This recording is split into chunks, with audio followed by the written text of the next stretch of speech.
diversity, you know, is actually part and parcel of Islam's heritage, okay, and the heritage of Shia thought.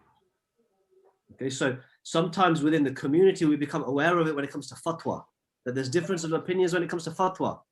And this is where the community becomes aware of it. But I think we have to raise an awareness amongst the community that diversity and difference, which runs far deeper within Shia thought. We can find, significant diversity and difference at every level of Shia thought, you know, within authoritative trends within Shia thought, going all the way back to the companions of the Imams. So we can find difference and diversity in matters of theology, in matters of ethics, and in matters of spirituality. So if we look at the houses today, of course, they're going to be informed by this difference.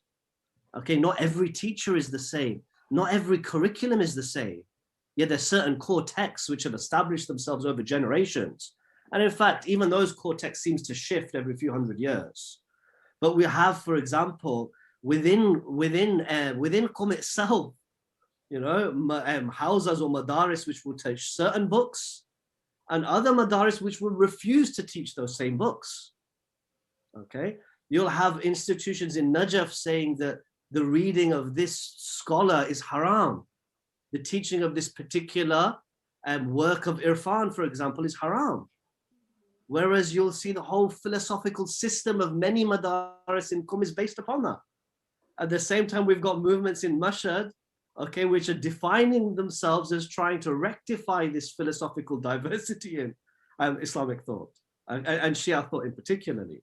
So without getting too technical into some of the debates and diversity which is going on, I think there is diversity and difference within Shia thought at the level of theology, at the level of ethics, and at the level of spirituality, which is far more substantive, actually, than the difference in fatwa which we see amongst usuli, contemporary marajah. Okay, so sometimes, and this impacts us on the ground, you know, as recipients, because we might have one Maulana, one Sheikh, one scholar, one Sayyid who comes, and his vision is a very philosophical, mystical vision of Islam. And he speaks for 10 nights. And then the next 10 nights, somebody comes, and they actually think that that vision of Islam and Shiism is fundamentally flawed. But we don't realize this is going on. Yes, right. We actually get different visions of spirituality and ethics given to us, right? And we can't say this is a difference between Qom and Najaf and Mashhad and the UK.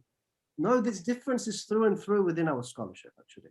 I think there's a far more substantive difference in the difference between Fatwa X and Fatwa Y.